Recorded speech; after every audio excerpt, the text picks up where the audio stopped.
మకర రాశి. ఈ రాశి జాతకులకి ఈ 2017 ఆగస్టు 21 సంపూర్ణ సూర్యగ్రహణం అష్టమ స్థానంలో జరుగుతున్నది. భారతదేశంలో కనపడదు, ఉత్తర అమెరికాలో మాత్రమే కనపడుతుంది. ఇది భారతదేశంలో కనపడకపోయినప్పటికీ భారతదేశంలో ఉండేటువంటి మకర రాశి జాతకులు తప్పకుండా పాటించి తీరాలి. అంటే ప్రపంచవ్యాప్తంగా పాటించాలి. కానీ ఒక్కొక్కసారి మన గ్రహణం లేదు కదా అనే ఆలోచనతోనే ఉండే అవకాశం ఉంది. అసలే మకర రాశిలో పాక్షిక చంద్రగ్రహణం ఆగస్టు 7 జరుగుతుంది. దానికి తోడు మరొక 15 రోజుల్లోనే ఈ సంపూర్ణ సూర్యగ్రహణం అష్టమ స్థానంలో జరుగుతుంది. ఇక్కడ అష్టమ స్థానంగానే ఆయుస్థానం అనుకుంటావు, కానీ ఆయుస్థానం అనగానే ఏదో ప్రాణం ఏదో ఇబ్బంది అనేటువంటి ఆలోచన కొద్దు.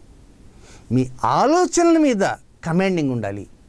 అనవసరమైన ఆలోచనని రంగంలోకి తీసుకురావద్దు. కొత్త కొత్త నిర్ణయాలని రంగంలోకి తీసుకురావద్దు. ఎప్పుడూ నిర్ణయాలే, ఎప్పుడున్న ఆలోచనలు ఉంటాయి కనుక అలాంటి ఆలోచనలకి, అలాంటి నిర్ణయాలకి మీరు కట్టుబడి ఉంటారు కనుక అలాంటి ఆలోచనలు, అలాంటి నిర్ణయాల్లో లోపాలు ఎక్కడ ఉన్నాయని పరిశీలించడానికి ప్రయత్నం చేయండి. అంతే తప్ప ఇప్పుడేదో కొత్త వాటిని స్వాగతించడానికి మాత్రం ప్రయత్నం చేయకండి. మీకున్నటువంటి వెహికల్ కావచ్చు, ఏవైనా లోపాలు ఉన్నాయనుకోండి, అలాంటి లోపాలు ఉన్న వాటిని కొంచెం సరిచేసుకునే ప్రయత్నం చేయండి. ఒక నూతన వెహికల్ కొందామనుకుంటాను, కొనండి, తప్పేం కాదు. ఇప్పుడు మీరు హడావుడిగా వాహనం అవసరమా లేదా అనే విషయం మీద కూడా దృష్టి ఉంచండి. మీకు నిజంగానే అవసరమైతే వాహనం కొనండి. ఒకవేళ అవసరం లేదనుకోండి, మాకు 4-5 మాసాలు ఆగటానికి ప్రయత్నం చేయండి. ఒకవేళ పాత వాహనం ఉందనుకోండి, ఆ పాత వాహనం సరైన స్థితిలో ఉందా లేదా, దానికి మరమ్మతులు అవసరమా, మరమ్మతులు అవసరం లేదా అనేటువంటి అంశాల మీద దృష్టి ఉంచడానికి ప్రయత్నం చేయండి.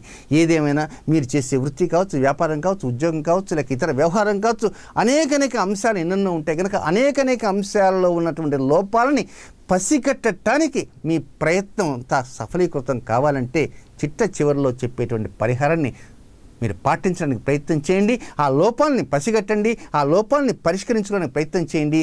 ఆ తర్వాత మీలో ఒక మెరుగైనటువంటి అద్భుతమైనటువంటి ఒక స్థితిగతులు రావటం, తద్వారా లబ్ధి పొందడానికి అవకాశాలు ఉంటాయి. ఆ లోపాలన్నీ కూడా పటాపంచలైపోతాయి మకర రాశి జాతకులకి.